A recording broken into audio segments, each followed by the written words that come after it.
Hello friends, how are you doing? Okay, so I love a good show. I actually realized I don't need these. But I am quite picky when it comes to shows. I've watched a lot of shows. Some good ones, some mediocre ones, and some downright terrible ones.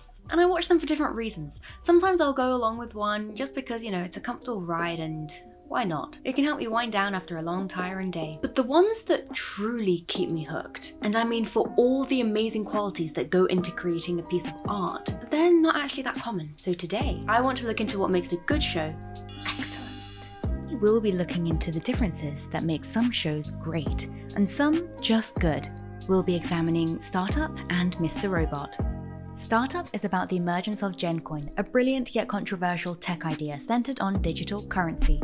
But it begins with FBI agent Phil Rask blackmailing a Miami money launderer, Andrew Tolman, for illicit funds belonging to dangerous people. Mr. Robot follows Elliot, a young programmer who has a strong sense of justice. Elliot finds himself at a crossroads when an underground hacker group attempts to recruit him to destroy the firm he is paid to protect. And don't worry, I hate spoilers. That's why you will not be getting anything that is beyond episode 1. If you haven't watched episode 1 and you want to watch it and you don't want it to be spoiled, then wait until you've watched episode 1 and then come back to this video. So let's get started. The intro.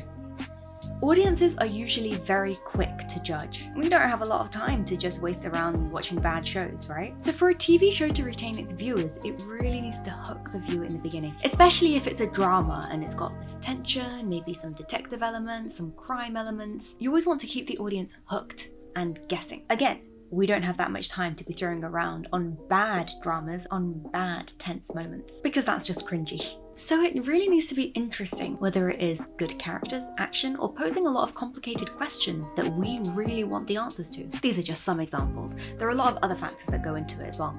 Let's start off by looking at the introduction to Startup.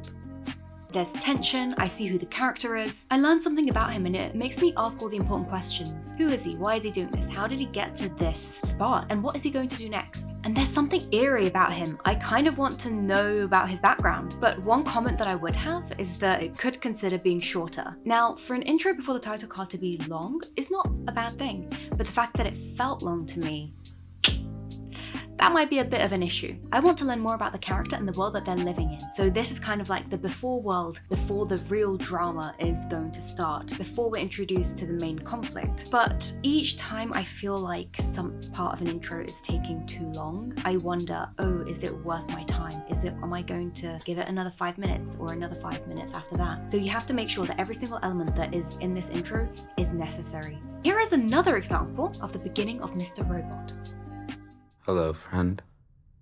Hello, friend. That's lame. Maybe I should give you a name. But I love this beginning. I love the fact that he is doing something unusual. He's talking to the audience as if it's an imaginary friend. So instantly we know that there is something up with this character, something with his mental health. And we also feel very engaged. It's as though we are part of his world now. The pacing of this intro is great. In fact, I would even go as far as to say that this is one of the best intros that I've seen in a long time. It kept me on my toes guessing what it is that Elliot wants to do and why he's behaving this way. Who is he? What is his background? Everything about the way that he thinks, what we hear him say to the camera, and also what he's saying to other characters helps us learn more about him. It's not been long at all, but we've already gathered that this character is paranoid, smart, bad at communicating. I'll give you the money. I'll pay you. How much to go? I'll pay you. that's the part you were wrong about, Rohit. I don't give a shit about money.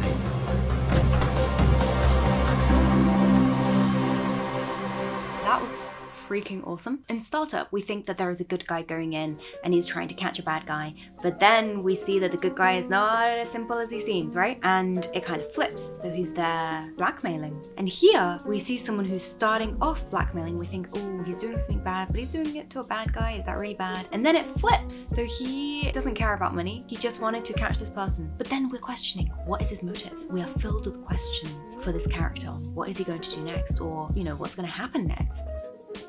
Show, don't tell.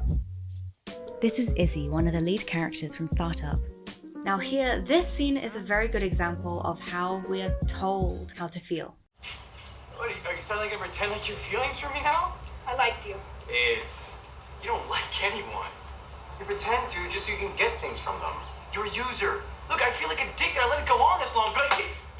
We're getting told how to feel, and usually that's it's too much spoon feeding. It's better if we see, from example, with Mr. Robot, they showed Elliot doing one of his night vigilante things, and through that we got to see what his character was like. Whereas here we're kind of getting told that this is a woman called Izzy who uses people to get what she wants.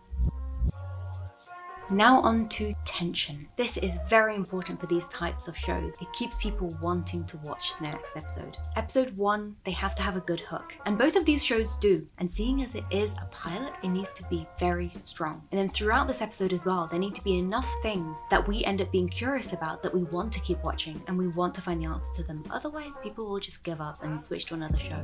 Or they'll stop procrastinating if they're doing that with the show, and they'll do the work that they're supposed to do. In this clip, Andrew has gone into hiding, and Nick is going into the office, and he's suddenly confronted by the FBI agent, Phil, who is asking where his dad is. You know, I haven't had a vacation in 7 years. It's brutal. 7. Wow.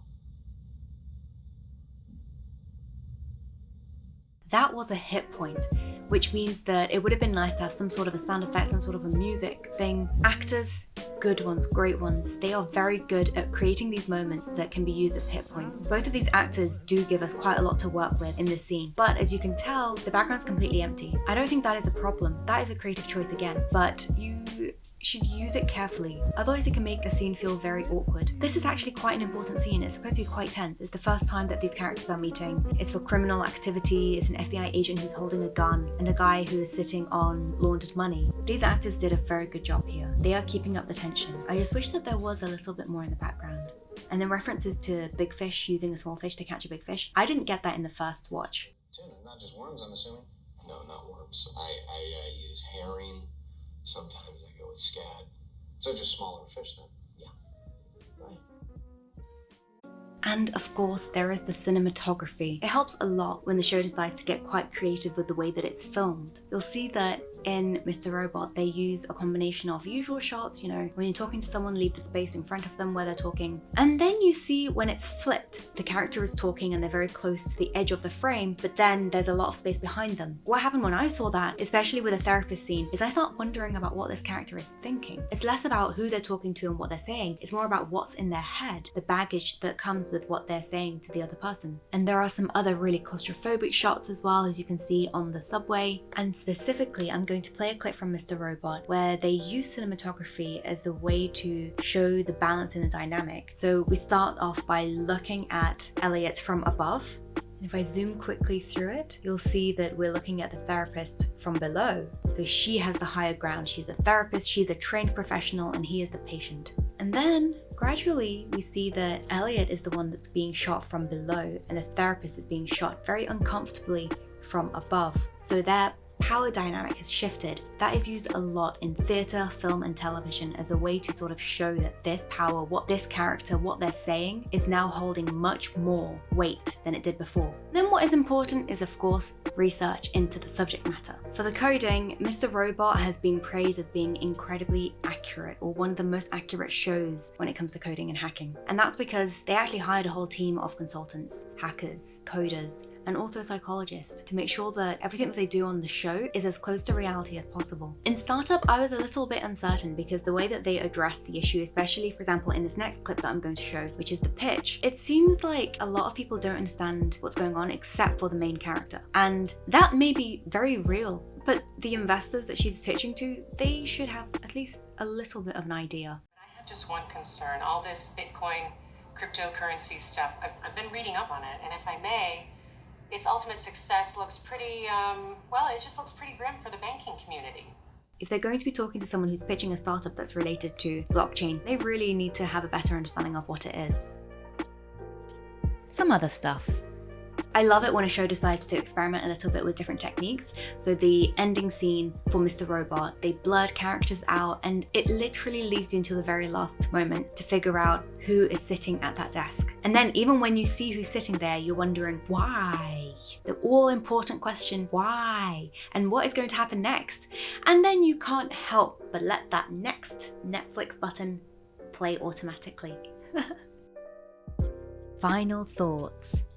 I'm not going to compare these shows directly because they are quite different. I would say that a better comparison for startup would probably be Ozark, and Mr. Robot obviously has influences from a lot of places, including Fight Club. Based on the first episode, I would say that I would be less likely to continue with startup, even though the acting is so strong, because it felt like the way that the characters were written lacked subtlety and depth. I want to feel them a bit more, and maybe that does happen later on, but the first episode doesn't let me trust that that will happen. On the other hand, with Mr. Robot, I did feel that there was a lot that I wanted to know. So many questions that I was intrigued by, whether it is the way that it was shot, the music that accompanied it. I never felt uncomfortable in the sense that I'm aware that I'm a viewer watching this show. Instead, I felt like I was part of the show. And I would say I was left more eager to find the answers to the questions with the end of Mr. Robot episode 1 than with Startup. This is not to say that the people working on it weren't good, because I do think that some of the people working on Startup did a really good job. Just looking at it from episode 1, I think Mr. Robot left me with more curiosity. It left me with that why at the end of the episode. And that is probably the most important thing, because it means that we as viewers are more willing to give this show another shot, to give it another slice of our time, and then we're willing to give another and another and another until the show goes bad or ends. Thank you so much for watching this episode. If you enjoyed it, do please like, comment and subscribe, and hit the notification bell so you can see whenever a new video comes out. And if you did enjoy the topic of this video, let me know in the comments below, and give me suggestions on what you would like me to watch and review. I am really into good shows. Who knows, maybe I've already seen the one that you're watching, or if I haven't, I'll be really happy for a good recommendation. Thank you so much, and I'll see you next time. Bye.